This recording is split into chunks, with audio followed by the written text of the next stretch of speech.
چھوٹے چھوٹے اسٹیٹس کو بنا کے بڑا بنا سکتا ہے، تو اس کے پاس یہ پاورز ہے. This was done to ensure that people the same language lived in the same state.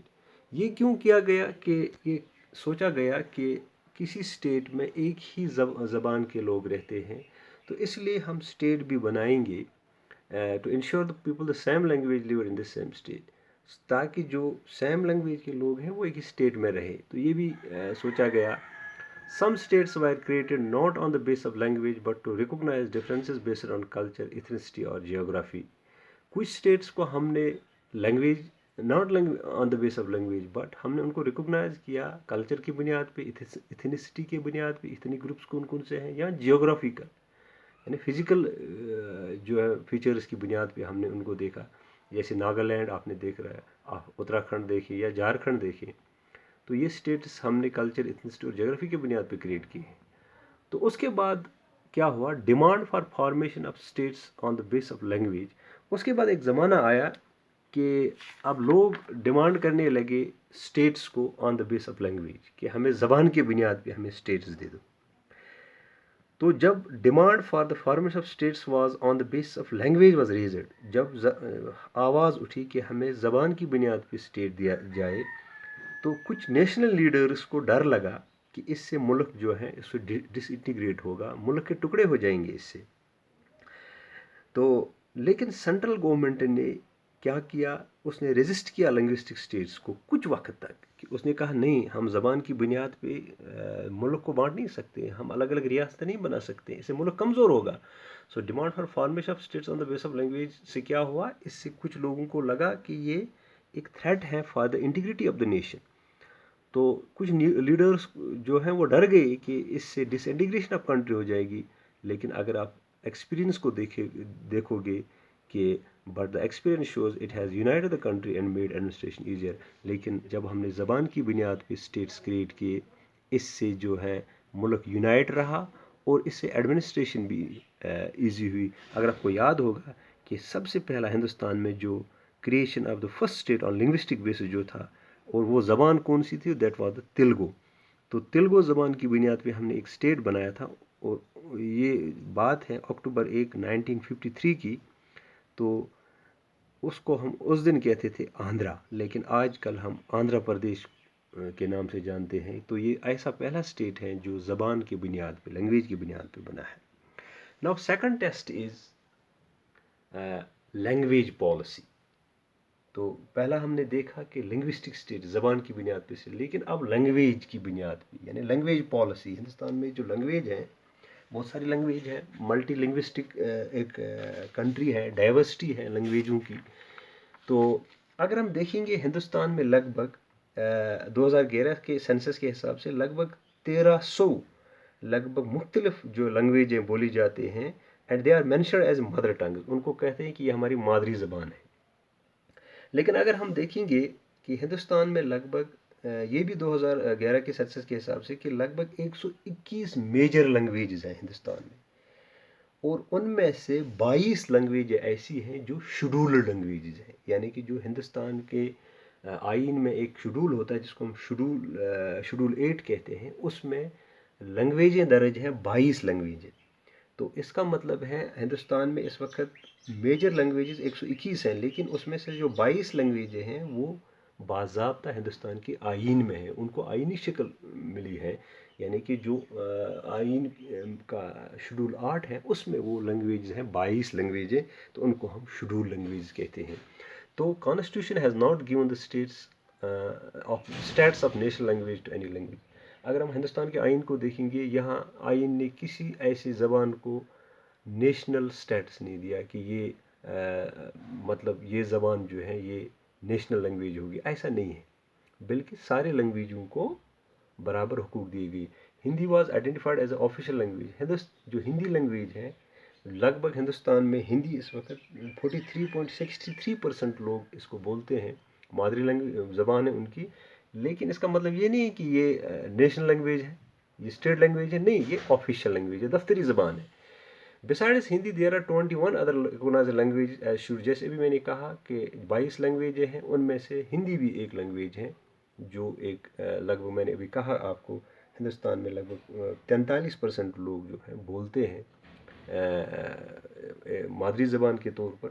تو اس کا مطلب یہ نہیں ہے کہ اس کو نیشنل لینگویج، بلکہ ہندی جو ہے it is an official language.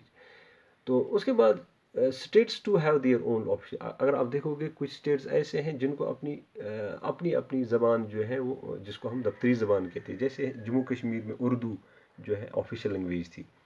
اسی طرح سے باقی اسٹیٹس میں بھی ہے. تو کاشیس یوز آف اسٹڈنگ ہندی. اگر آپ سری لنکا کی بات کرو گے، جیسے سری لنکا نے کیا، تو سری لنکا نے کیا کیا، انہوں نے زبان کو نیشنل لینگویج قرار دیا. باضابطہ قانون بھی بنائے، لیکن ہندوستان میں ایسا نہیں ہے. ہندوستان میں ہندی صرف ایک مادری زبان ہے، صرف ایک آفیشیل لینگویج ہے، but not a national language, not a national language. تو اس کے بعد ہندی ورسز انگلش کی بات چلی. آپ کو یاد ہوگا کہ جو ہندوستان کا آئین ہے اس میں انگریزی جو ہے یہ بھی آفیشیل پرپز کے لیے استعمال ہوتا تھا. اور یہ اس کو جو میعاد تھا انگلش جو ہے یہ 1965 تک تھا. اس کے بعد یہ تھا کہ اس کو 1965 کے بعد استعمال نہیں کیا جائے گا.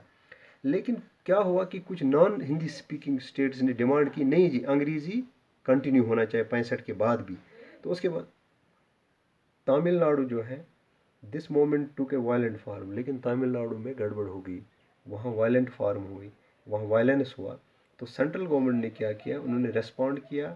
انہوں نے کہا نہیں جی انگریزی بھی اب دفتری جو ہے ہندی کے ساتھ دفتری لینگویج چلے گی، آفیشیل پرپز کے لیے چلے گی.